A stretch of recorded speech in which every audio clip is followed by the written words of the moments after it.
আমাদের করুণা হয় ছাত্রদলের প্রতি যে তারা ছাত্রলীগের কোনো একজন অ্যাক্টিভিস্ট যেই ফটোকার্ড ছড়াচ্ছেন, যে ফেক গুজবগুলো ছড়াচ্ছেন, সেই গুজবের আলোকে তারা শাহবাগ থানায় যেয়ে মব করছে। আমাদের দাবিগুলো খুবই স্পষ্ট ছিল যে আমরা আসলে কি চাই। সারা দেশ দেখেছে যে শাহবাগ থানায় কারা মব তৈরি করেছে, কারা হামলা করেছে এবং সেটাতে নেতৃত্ব দিয়েছে কারা। ছাত্রদল তার সন্ত্রাসী কর্মকাণ্ডের মাধ্যমে আবারও আমরা আশঙ্কা করছি যে তারা এই ক্যাম্পাসে তাদের দখলদারিত্ব ফিরিয়ে নিয়ে আসতে চায়, যেমন আমরা আগের রাজনৈতিক কালচারে দেখেছি।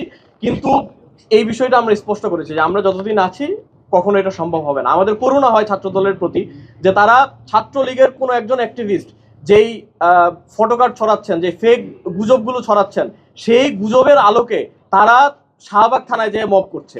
এটা কি ধরনের লজ্জাজনক পরিণতি ছাত্রদলের জন্য, এটা আমরা উপলব্ধি করি, তারা উপলব্ধি করেন কিনা আমরা জানি না।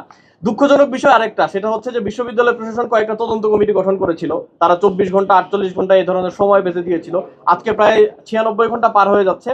অধিকতর তদন্তের জন্য তারা সময় চেয়েছে বা সময় তারা মনে করছে যে সময় দরকার, কিন্তু এই বিষয়টা ভিকটিম বা যেই দল ভিকটিম হয়েছে তাদের কাউকে স্পষ্ট করার জন্য প্রয়োজন মনে করেনি। কিন্তু আমরা দেখতে পাচ্ছি যখন তাদের কাছে যে আমরা জবাব চাচ্ছি তখন তাদের জবাব হচ্ছে যে তারা অধিকতর তদন্তের জন্য সময় চায়।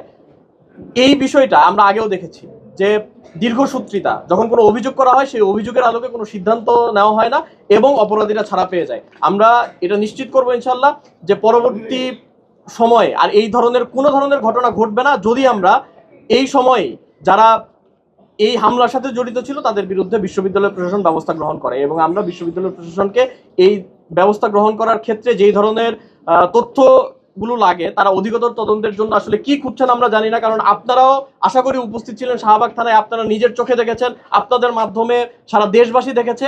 আমরা আজকে এখানে আপনারা দেখবেন যে আমরা প্রত্যেকটি ভিডিও ফুটেজ সহ এবং তাদের পরিচয় সহ আমরা বিশ্ববিদ্যালয় প্রশাসনের কাছে জমা দিয়ে এসেছি।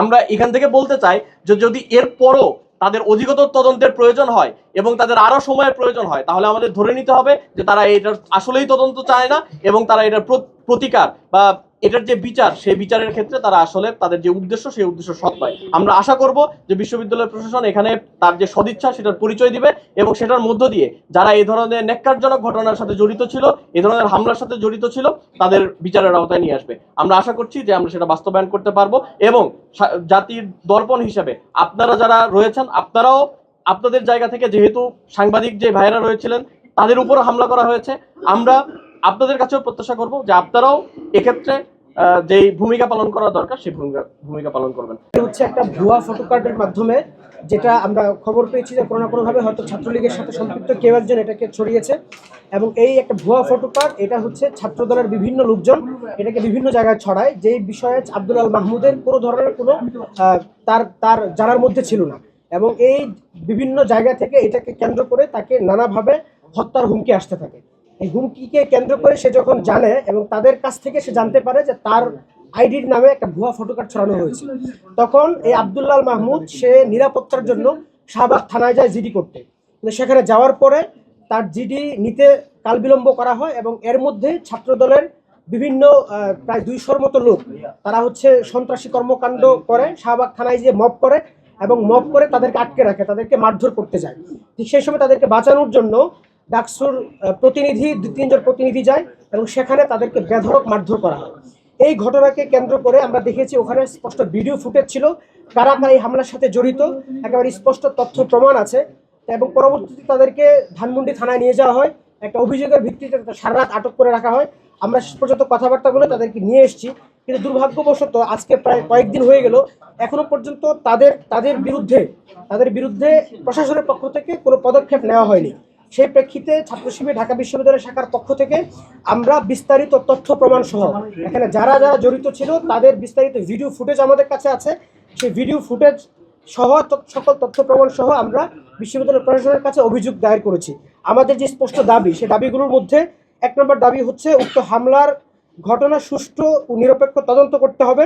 দ্বিতীয়ত সিসিটিভি ফুটেজ পর্যালোচনা করে চিহ্নিত হামলাকারীদের বিরুদ্ধে কঠোর একাডেমিক এবং প্রশাসনিক দৃষ্টান্তমূলক শাস্তির ব্যবস্থা করতে হবে। ক্যাম্পাসে সকল শিক্ষার্থীদের নিরাপত্তা নিশ্চিত এবং বিচারহীনতা সংস্কৃতি বন্ধ করতে হবে এবং যেসব শিক্ষার্থী ভুয়া ফটোকার্ড সাইবার স্পেসে ছড়িয়ে আব্দুল্লাহ মাহমুদের জীবন ঝুঁকির সৃষ্টি করেছে তাদের বিরুদ্ধে একাডেমিক এবং প্রশাসনিক ব্যবস্থা গ্রহণ করতে হবে। এই দাবিগুলো নিয়ে আমরা বিশ্ববিদ্যালয় প্রশাসনের কাছে অভিযোগ জানিয়েছি এবং আমরা প্রত্যাশা করছি বিশ্ববিদ্যালয় প্রশাসন দ্রুত সময়ের মধ্যে এর বিরুদ্ধে পদক্ষেপ নেবে। কিন্তু একটা সবচেয়ে দুঃখের বিষয় যেটা, যে ঢাকা বিশ্ববিদ্যালয়ের মতো এমন গুরুত্বপূর্ণ জায়গায় ডাকসুর নির্বাচিত প্রতিনিধি যারা, তাদের গায়ে স্পষ্ট হাত তুলেছে, বেধড়ক মারধর করেছে এবং সাংবাদিক সমিতির সাংবাদিক যারা আছে, যারা এই সমাজের দর্পণ হিসেবে আমরা জানি, সেই সাংবাদিকদের গায়ে হাত তুলেছে এবং এটাকে তারা গর্বের সাথে প্রচার করছে। এটা প্রচণ্ড অ্যালার্মিং বিষয়। যদি এর বিরুদ্ধে যথাযথ পদক্ষেপ নেওয়া না হয়, তাহলে এটা সামগ্রিকভাবে পুরো শিক্ষা ব্যবস্থা, সকল শিক্ষার্থীদের জন্য ভয়ঙ্কর নিরাপত্তার হুমকি। আমরা প্রত্যাশা করছি দ্রুত সময়ের মধ্যে বিশ্ববিদ্যালয় প্রশাসন এটা নিয়ে গুরুত্বপূর্ণ পদক্ষেপ নেবে।